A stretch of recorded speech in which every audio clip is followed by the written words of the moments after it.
तो हम जीएसटी का चैप्टर 2 पढ़ने जा रहे हैं। क्या है चैप्टर 2?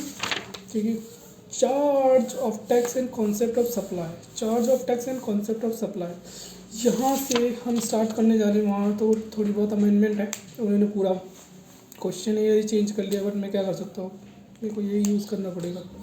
ठीक है, तो अब मैं स्टार्ट करने जा रहा हूँ।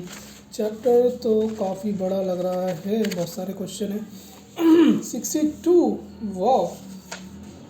चलो स्टार्ट करते हैं। पहला क्वेश्चन है कि टैक्सेबल इवेंट क्या होता है। टैक्सेबल इवेंट क्या होता है? जीएसटी में टैक्सेबल इवेंट तब होता है जब आप गुड्स और सर्विसेज, सप्लाई ऑफ गुड्स और सर्विसेज करते हैं, वो टैक्सेबल इवेंट होता है। अब इसमें क्या लिखा है? एज पर 9(1) सेक्शन 9(1) कहता है कि भैया CGST act and SGST act छोड़ो, टैक्सेबल इवेंट वो है जहाँ पे सप्लाई ऑफ गुड्स और सप्लाई ऑफ सर्विस, और बोथ, मैंने बोथ नहीं बोला, दोनों ही होते। CGST XGST will be levied on interest rate supply, it will be, जहाँ पे सप्लाई ऑफ गुड्स और सर्विसेज और बोथ वहाँ पे होता है। क्या कहते हैं, इवेंट होता है सप्लाई का। Supply of all goods and other services is taxable under GST। क्या मतलब? Supply of all goods and other services taxable under GST। Discuss the validity of the statement. देखो, कह रहा है कि जीएसटी के अंदर सब कुछ सप्लाई होता है और टैक्सेबल होता है। Supply of goods and services is taxable under GST. हाँ हाँ हाँ हाँ, दिस स्टेटमेंट इज इनकरेक्ट। क्यों इनकरेक्ट है? क्योंकि टैक्सेबल गुड्स और सर्विसेज टैक्सेबल तो है, except alcoholic liquor for human consumption के लिए वो नहीं आता जीएसटी में। Supply of petroleum, crude, high speed diesel engine oil, ये सारे नहीं आते। Supply of petroleum, crude, high speed diesel, motor spirit, natural gas and aviation turbine fuel shall be taxable. Taxable कब से होंगे? जहाँ से वो नोटिफाइड होंगे। कब टैक्सेबल होंगे? जब वो नोटिफाइड होंगे। मतलब कि सब कुछ जीएसटी में टैक्सेबल नहीं होता। Alcoholic liquor for human consumption taxable नहीं होता। Natural gas, aviation turbine fuel, और तुम्हारा क्या है, natural gas, aviation turbine fuel, और petroleum, crude oil, speed, motor speed, high speed diesel petroleum, crude, motor spirit, natural gas, aviation turbine fuel, ये कब से टैक्सेबल होंगे? जब नोटिफिकेशन होगा। ठीक है। तीसरा क्वेश्चन है तुम्हारा, difference between the taxable and non taxable supply. Taxable supply और non taxable non taxable supply में एग्जाम सप्लाई आता है और नील रेटेड सप्लाई आता है, और टैक्सेबल सप्लाई में जिसपे रेट स्पेसिफाई है, और इवन जीरो रेट भी नॉन टैक्सेबल सप्लाई में आता है। Section 2 is leviable to GST. Taxable supply क्या है? बीइंग अ सप्लाई गुड्स और सर्विस विच बोथ लेविएबल, जिस पे GST leviable under this act. और इसमें क्या कहता है, इस पे जीएसटी नहीं लगता, जिस पे जीएसटी नहीं लगता, शाबाश। Is fall under purview of supply as per section 7। ये सेक्शन 7 के अंडर आता है कि सप्लाई है, और ये फॉल अंडर द, ये does not fall under the purview, इस सेक्शन 7 में नहीं आता। मतलब जो टैक्सेबल है वो सेक्शन 7 में आता है, जो टैक्सेबल नहीं है वो सेक्शन 7 में नहीं आता, क्योंकि जब तक सप्लाई नहीं होगा, जब तक टैक्सेबल नहीं होगा, तो वही कनेक्शन है। ये इस पे जीएसटी लगता है, इस पे जीएसटी नहीं लगता। और सप्लाई एग्जाम्पल के लिए दिए हैं, सप्लाई ऑफ गोल्ड, ज्वेलरी और सिल्वर आर्टिकल्स, ये है टैक्सेबल। सप्लाई ऑफ पेट्रोलियम और डीजल, ये है नॉन टैक्सेबल। फिर अब हमारा नेक्स्ट क्वेश्चन क्या है, what is the difference between the nil rated and zero rated supply of goods और services. Nil rated and zero rated, उस पर रेट तो है बट ज़ीरो है, और उस पर रेट तो है बट नील है। अच्छा जी, ऐसे बोलोगे। नील रेटेड का मतलब हम बोल सकते हैं कि एग्जाम सप्लाई है। Nil rated mean supply which are nil rated in tariff, tariff में नील रेट है और एग्जाम्प्ट बाय नोटिफिकेशन। और जीरो रेटेड में उस पर टैक्स तो लगता है, जीरो रेट से लगता है। Leviable but export. Zero rated का मतलब है सप्लाई ऑफ गुड्स और सर्विसेज फॉर एक्सपोर्ट और SEZ unit, where tax is leviable but export incentive is given। अच्छा, मतलब कि नील रेटेड का मतलब क्या है? नील रेटेड और ज़ीरो रेटेड। नील रेटेड का मतलब है कि आपका एग्जाम सप्लाई है, nil rated supply means services जिस पे नील रेट है टैरिफ में और वो एग्जाम्प्ट है नोटिफिकेशन से। नील रेट है टैरिफ में क्या है, नील रेट है, नील रेट टैरिफ में नील रेट है और वो एग्जाम्प्ट है जीएसटी से, ठीक है। और दूसरा क्या है, दूसरा है कि आपका क्या है, ज़ीरो रेटेड है, वो क्या है, एक्सपोर्ट इंसेंटिव है, means supply goods services for export. Zero rated supply का मतलब है गुड्स और सर्विसेज जो एक्सपोर्ट और एसईजेड यूनिट को करते हैं, वे वहाँ पे टैक्स तो लावी लगता है बट एक्सपोर्ट इंसेंटिव मिल जाता है, टैक्स लगता है बट एक्सपोर्ट इंसेंटिव मिल जाता है। इसका मतलब सप्लाई ऑफ गुड्स और सर्विस एक्सपोर्ट। नहीं समझ आया, मैं लिखूँ कैसे, दैट्स प्रॉब्लम, यही प्रॉब्लम जो लिखने में आती। अब तो वहाँ पे तो समझ गया, वो नील रेट है, नील रेट टैरिफ है, उस पर नील रेट है टैरिफ में और एग्जाम्प्ट है नोटिफिकेशन से, तो वो ज़ीरो रेट है। ओह हाँ, नील रेट है। और ज़ीरो रेट है कि आपने एक्सपोर्ट करा, आपने कहाँ दिया, एसईजेड किया और एक्सपोर्ट करा, एक्सपोर्ट और एसईजेड यूनिट को दिया, वहाँ पे लेविएबल तो है बट आपको एक्सपोर्ट इंसेंटिव मिल जाता है। Where the tax is leviable but export incentive is given, ठीक है। अब क्वेश्चन क्या है, define the term recipient, recipient का टर्म डिफाइन करो।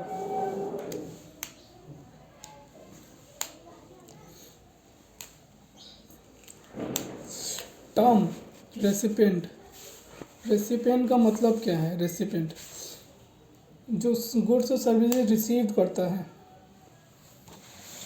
रेसिपिएंट का मतलब है जब कंसिडरेशन आप पे करते हो, इधर देखो ना रेसिपिएंट यहाँ पे लिखा हुआ था, चार्ज ऑफ जीएसटी रेसिपिएंट, ये रहा रेसिपिएंट।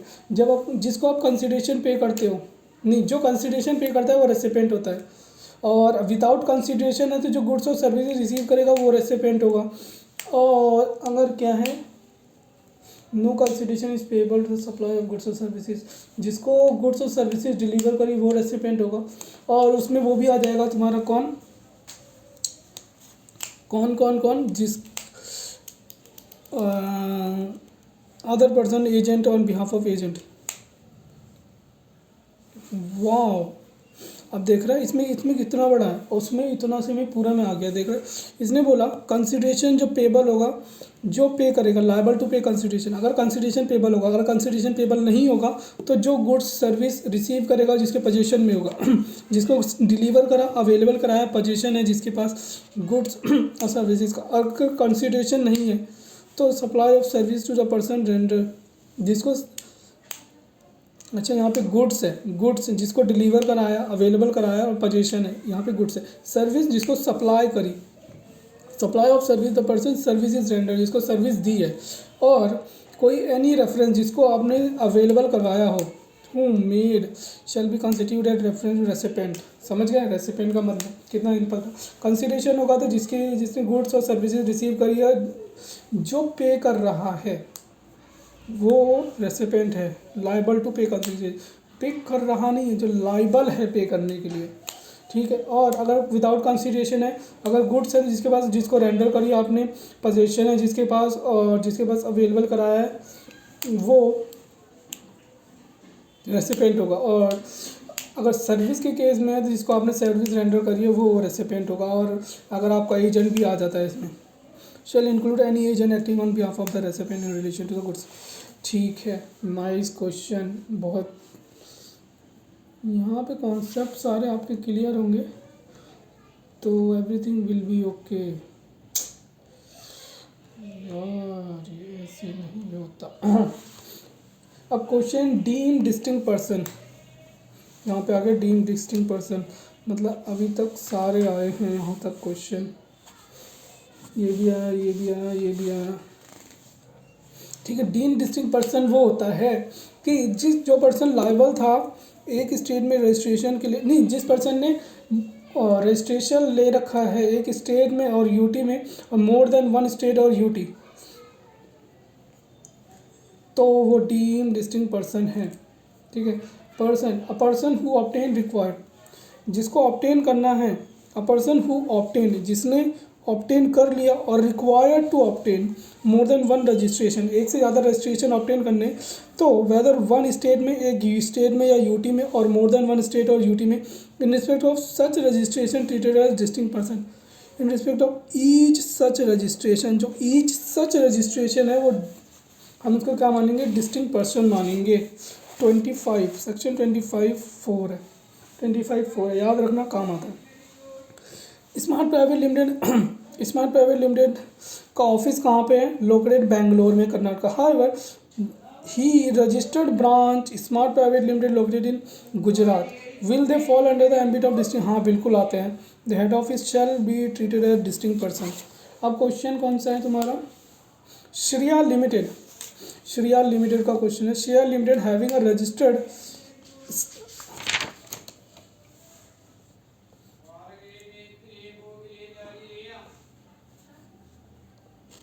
डेफिनेशन,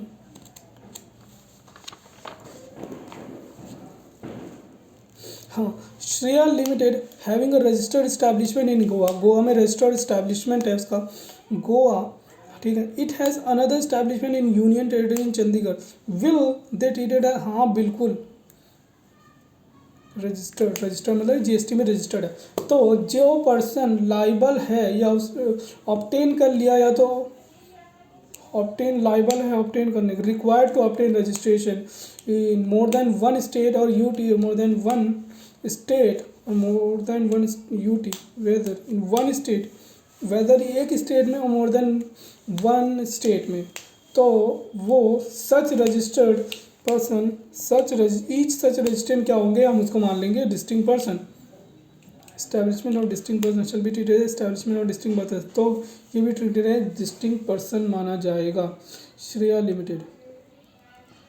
फिर डिफाइन करो गुड्स और सर्विसेज, डिफाइन करो गुड्स और services.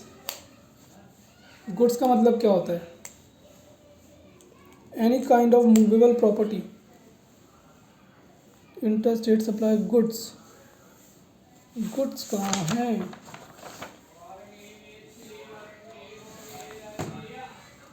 Goods any kind of movable property, जिसमें इंक्लूड होता है actionable claim, growing crop, grass, things attach to the forming part of land agree to be serve before और under, but exclude करता है money and securities. Any kind of movable property other than money and securities, but include actionable claims, growing crops, any kind of movable property but include actionable claims, growing crops, इसमें भी है ना, every kind of movable property means every movable property, every kind of movable property other than money and securities, sorry गलत पढ़ रहा हूँ क्या, what is every kind of movable other than money and securities, other than money and securities, money and securities, but include actionable claims, growing crops or forming of part, growing crops, growing क्या करना, crops को grow करना, grass को grow करना, and things attached to or forming part of land which agrees to be served before supply or under a contract of supply। आपसे पूछेगा नहीं but आपको पता होना चाहिए, ठीक है। गुड्स क्या है, क्या है गुड्स, गुड्स क्या, every kind of movable property include actionable claims but exclude करते हैं other than money and securities, include करता है actionable claim, growing crops, grass or things attached to it and things attached to or forming part of land which are agreed। अब services का मतलब क्या है, services का मतलब एनीथिंग अदर देन गुड्स, जो गुड्स नहीं है वो सर्विस है।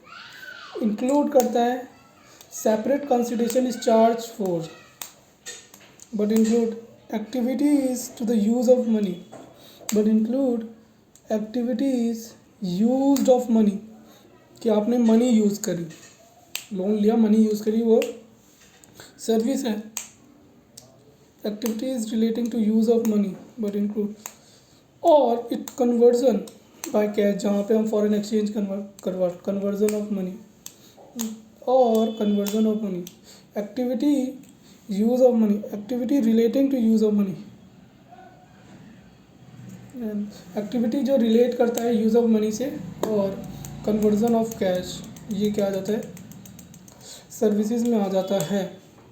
कन्वर्जन और its conversion by cash other mode from one form currency और denomination to another form of currency denomination. ठीक है। For the remover, it is clarified that the expression service includes arrangement of transaction in securities. अगर arrangement करेगा तो उसको भी हम service मानेंगे, arrangement of transaction in service. ठीक है। विक्रमादित्य ये भी है। अब क्वेश्चन क्या है, अब ध्यान रखना, तुमने डेफिनेशन पढ़ ली, सिर्फ कितने क्वेश्चन करें, 1 2 3 4 5 वट एवर जो भी है। अब 9th क्वेश्चन पे हो, 1 2 3 4 5 6 7 8 9।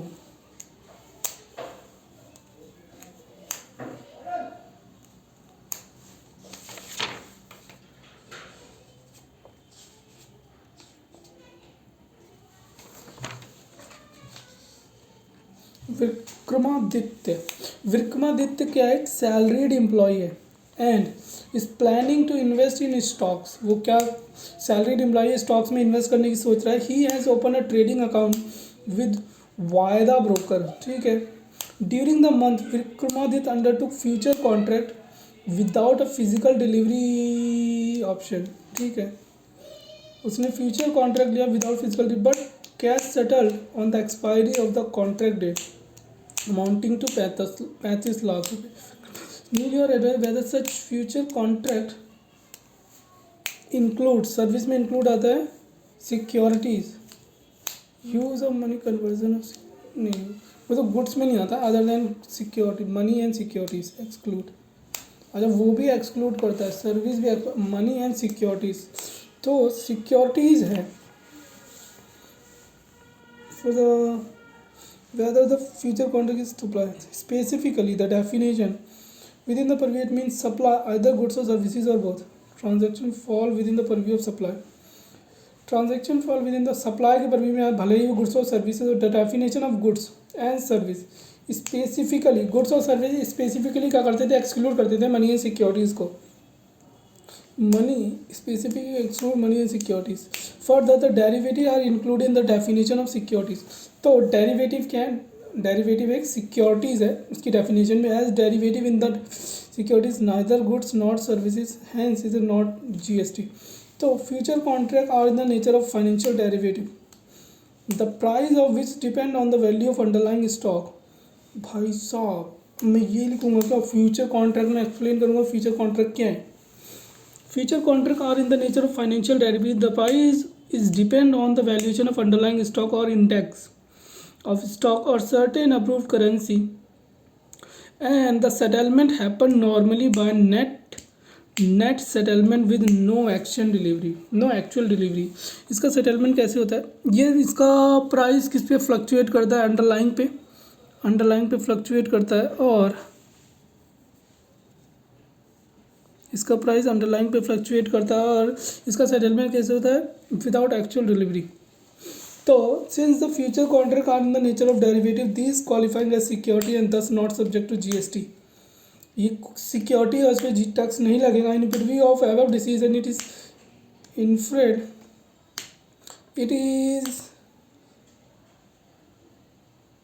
it can be inferred that the since the future contract undertaken by Vidruma are in the nature of derivative, these qualify as security and not qualify as supply, thus subject to GST. Wow, शाबाश, ये question भी हो गया। Raw share holding, यहाँ से question हटा दिया। Will the GST applicable on interest charge for payment of credit period. ये क्वेश्चन भी अच्छा, क्या पता। पता नहीं क्यों हटा दिया। ड्रॉप, इसको लिख दो removed. Will GST is applicable on interest charge for payment after the credit period? मतलब फिर से will GST applicable on any interest charge.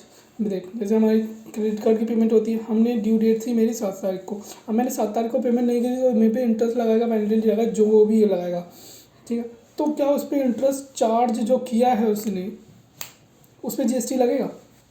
तो वो गुड्स एंड सर्विसेज है, मेरे को पता नहीं, बट वो सिक्योरिटी और कैश एक्सक्लूड करता है। तो सिक्योरिटी तो है नहीं, कैश भी नहीं है। Use of money, use of money तो है, यूज़ ऑफ मनी तो है, यूज़ ऑफ मनी तो है, यूज़ ऑफ मनी है। ओके, एक minute,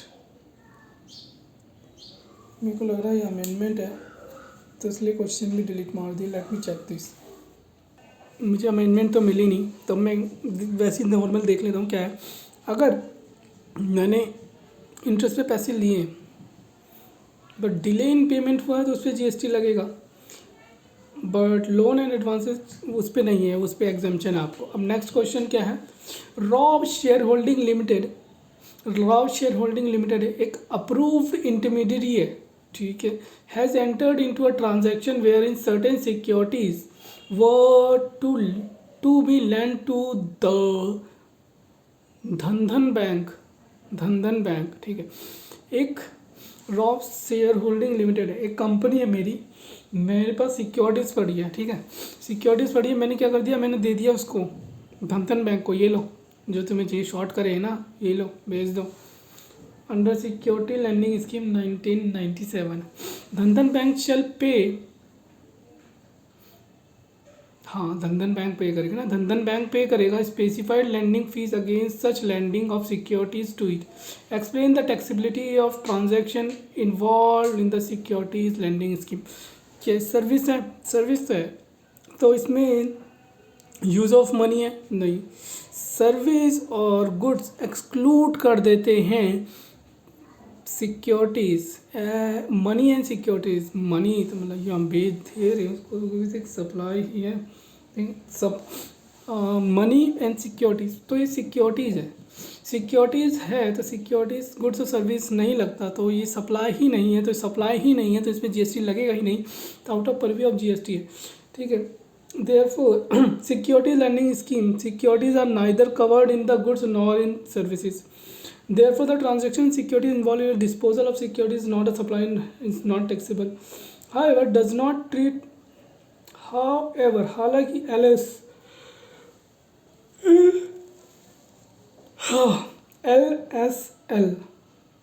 SLS does not treat lending of securities or disposal of securities.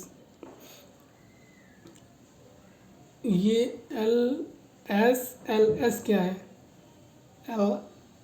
SLS क्या है पता नहीं। Does not treat lending of securities या डिस्पोजल ऑफ सिक्योरिटीज। मैंने सिक्योरिटीज लैंड करी, मैंने डिस्पोज नहीं करी, तो सिक्योरिटीज तो है but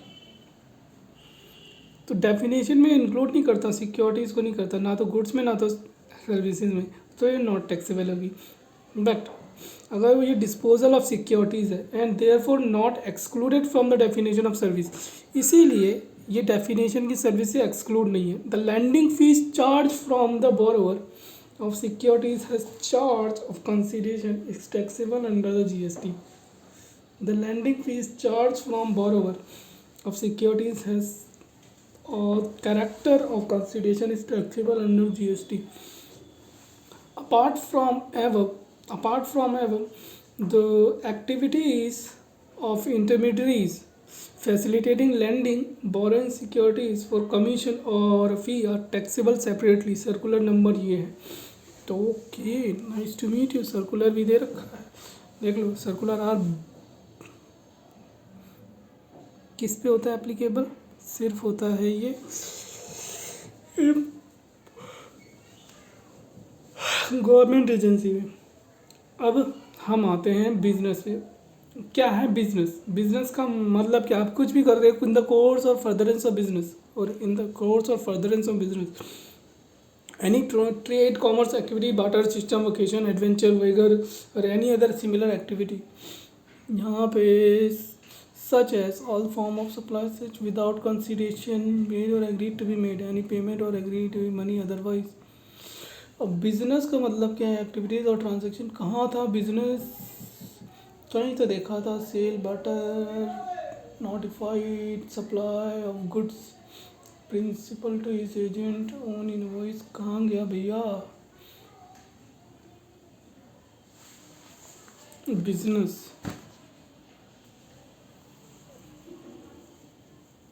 in the course or further, हाँ इधर ही होगा। रेसिपेंट रजिस्टर्ड पर्सन नहीं है, टैक्सेबल पर्सन है।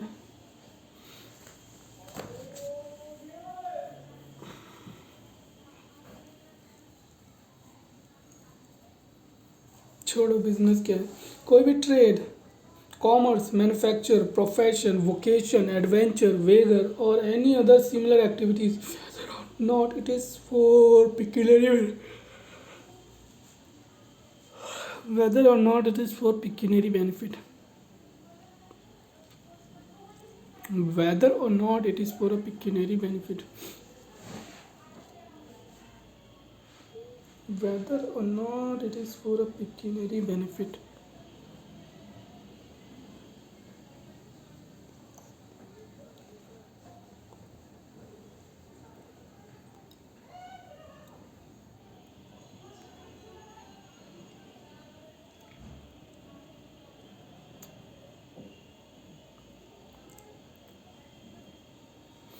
Any activity or transaction in connection with incidental or ancillary sub clause है।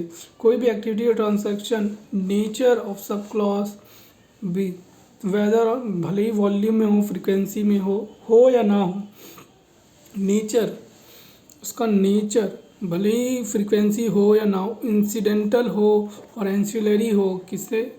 इससे। या तो आप क्या कर रहे हो? सप्लाई और acquisition of goods including capital goods और services in connection with commencement और closure of business, permanent transfer और disposal of business asset where input tax credit has been availed. ठीक है। Provision by club, association, society, admission for a consideration of a person in any premises. आप किसी भी के लिए, किसी भी प्रोमाइजेस के लिए आप एडमिशन करो, भैया इसको रख ले, पैसे ले रहे हो तो उस पर जीएसटी लगेगा। Services supplied by person holder of an office, services supply कर रहा है जो होल्डर ऑफिस का, which has been accepted by him in the course और furtherance of his trade, profession और vocation. Activities of race club including by way of total totally sater or license to book maker or activities license to book such club and amended। Any activity और transaction undertaken by central government, कोई भी activity और transaction जो central government ने करी है, such government or any local authority which they engage as a public authority. वाह जी वाह, वाह जी वाह, वाह जी वाह।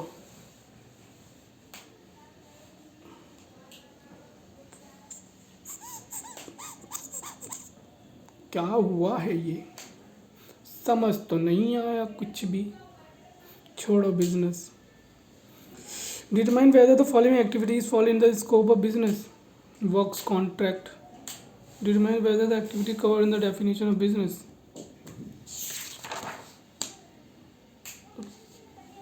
अच्छा, ये बिजनेस की डेफिनेशन दी है बस, और एक्टिविटीज है। Mrs X privately engage in the manufacture of auto part for industry. Manufacture A B से एक्वायर करा capital goods lying in the stock of Mrs. as a takeover of business। Yes, closure of business। ETA Star Adventure Club provide free tracking camp to non-members of club. No, as per the definition of business, provision of member as in return for subscription fees. Thus, in the given case, free tracking camp is subscription fees लोगे तब होगा. कहाँ है? Club. ये रहा. Activities of a race club including by way of totalisator or license bookmaker activities, license maker book activities. कोई भी activity transaction undertaken by central government. ETA star adventure club provide free trekking non member club. तो free trekking कर रहा है, non member है तो नहीं होगा. एडलबस एमिगा चार्जेस. इसने कुछ रिमूव करे हैं तो कुछ ऐड भी करे हैं ना. Adlabs एमिगा charges 1500 for entry fees into the park its customer. Yes, for consideration ले रहा है. इस पे determine whether the below activities. Yes the definition business admission for consideration. Business की डेफिनेशन में एडमिशन के लिए आप क्या ले रहे हो? For consideration in any premises. जैसे हो गया चार्जेस पार्क है ना. एडमिशन इन प्रीमाइसेस पार्क में ले रहे हो. As per the definition of business admission for consideration of a person. ठीक है. डिटरमाइन करो whether the below activities is business. Goods आपने सोल्ड कर दी ने स्टोर में maintain by company for welfare of the employ. तो turnover incidental to main business. The turnover of goods sold in the store maintained by company welfare incidental to main business. Incidental आएगा ना. इनिटेट को हो रहा है incidental to main. incidental और ancillary activity or transaction.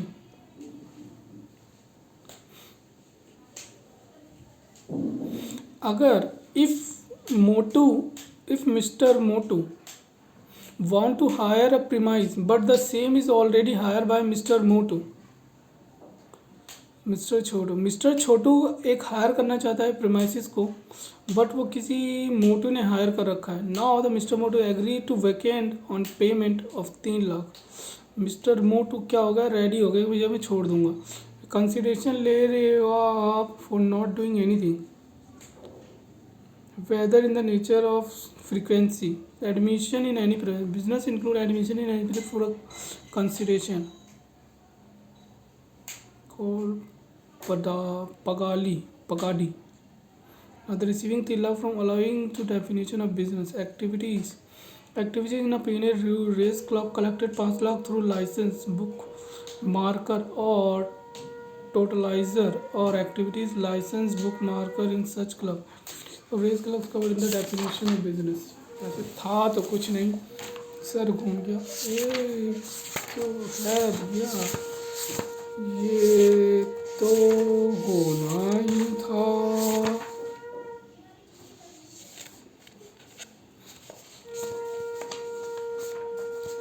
इतना छोटा है क्या? ये आपने दो ही पेज करे हैं. ठीक है, कोई बात नहीं. Define the term work contract होता है किसी और की गुड्स पे हम क्या कर रहे हैं? काम कर रहे हैं.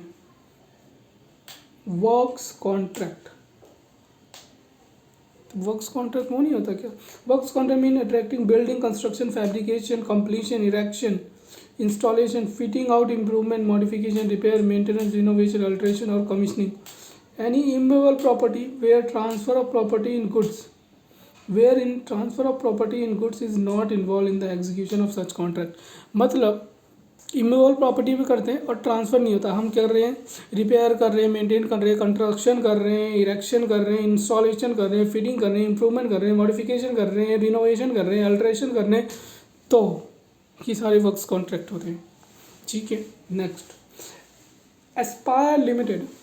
तो ये हमारा इंक्लूड है इसमें. इतना मेरे को डेफिनेशन याद नहीं करनी भाई साहब.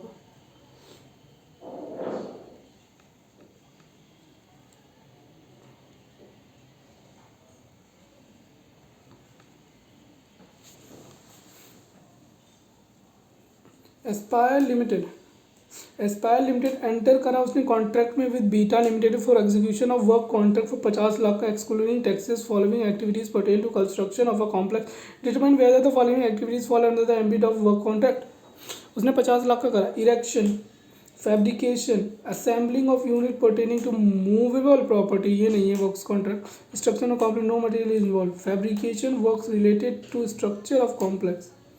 Erection, installation and structural design of complex involved in a material. Tilling, painting works, entire building which involve material.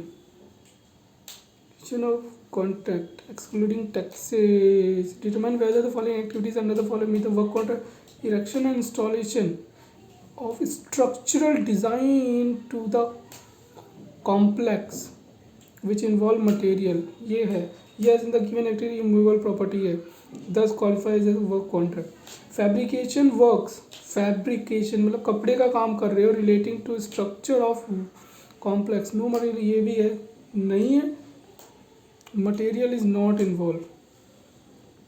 Involve transfer of, wherein transfer of property is involved in execution of such contract, wherein transfer of property is involved, where goods or some other involve, ये दे दिए इसको, involve property पे कर रहे हो। Construction तो no, even though the given activity is fabrication in relation to involve property, thus it does not qualify as work contract because material is not involve. Material no, even though the fabrication material involve नहीं है। Okay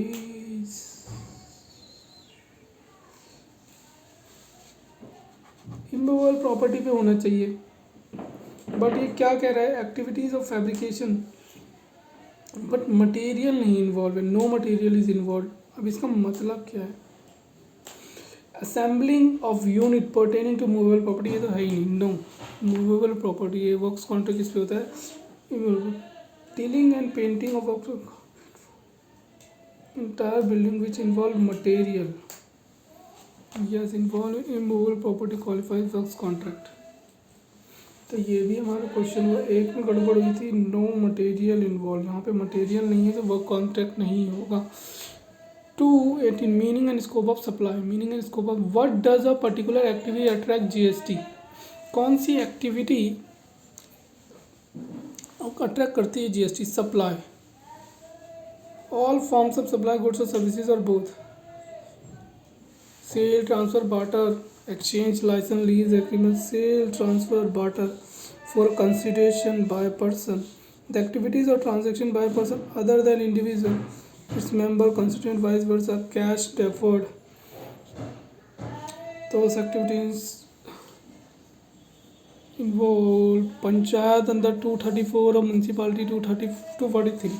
कौन सी particular activities attract करती है GST, पहला दूसरा, अच्छा पहला अलग है, ऑल फॉर्म्स ऑफ सप्लाई, भले ही गुड्स और सर्विसेज हो, sale, barter, transfer,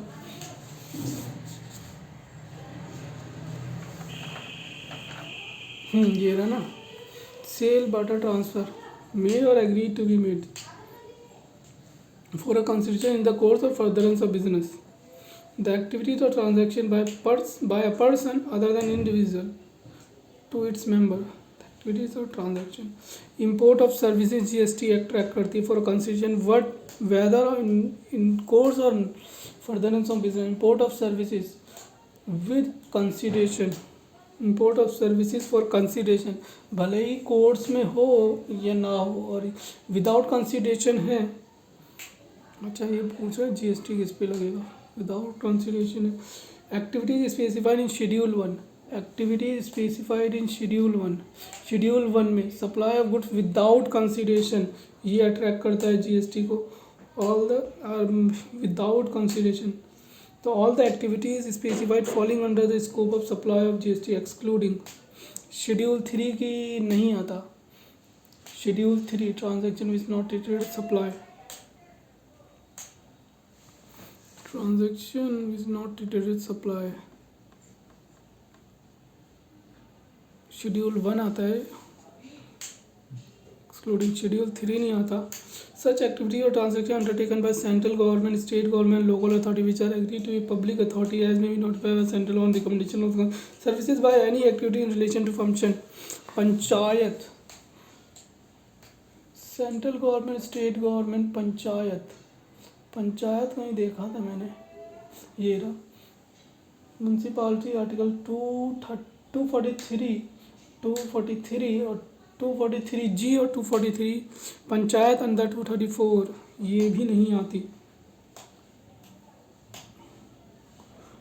excluding, select excluding, schedule 3 नहीं आता। जीएसटी में आपने सेंट्रल गवर्नमेंट में पंचायत का grant of alcoholic liquor for shall be details neither supply not supply of goods और services, neither supply of goods not supply of services, not services, not supply of goods not supply of services. ठीक है, ये question भी हो गया है हमारा। इतना मेरे को समझना नहीं है, 40 मिनट तो ऑलमोस्ट लगा दिए हैं इसमें। 218 discuss whether the following activities constitute supply in accordance with the section 7। Mister Raj सोज electronic gadget to XYZ, electronic gadget बेचा है, भले ही course of furtherance of business में उन्हें सोल्ड इलेक्ट्रॉनिक गैजेट, तो कौन सा चीज़ इस पर अट्रैक्ट करेगा, कौन सा चीज़ मैं बोलूँ कि भैया हाँ सोल्ड कर दी electronic gadget, course of furtherance of business तो नहीं है। ठीक है, भले ही ना हो, गुड्स है, गुड्स अट्रैक्ट करता है, supply, yes, sale include expression, supply हुआ है। Arya private limited enter into hire purchase agreement with AB limited for supply of a machine unit. Hire purchase में सप्लाई हो रहा है। Yes, supply one classified supply of goods 7A which schedule two whether transaction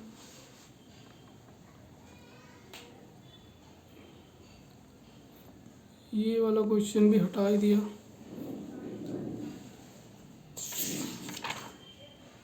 weather transfer of title ये भी remove कर दिया, ये भी रिमूव कर दिया,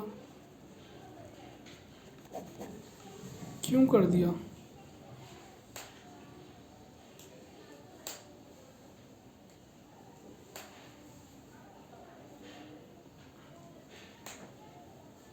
यस, शेड्यूल 2 में आता है इस पर। Yes, the above supply under a barter VV associate firm appointed Urja interior decorator profession exchange which included under the scope of supply. Message buys electronic dispose scrap part of electronic to a scrap dealer. Incidental business disposal in the course of furtherance of business. Disposal of business assets. Supply of beer shampoo at the rate of 28%. Supply alcoholic liquor. Consumption is out of scope. Shampoo है, shampoo. Ajatrisha industries enter into a contract with actor Chandragupta to act as a brand ambassador.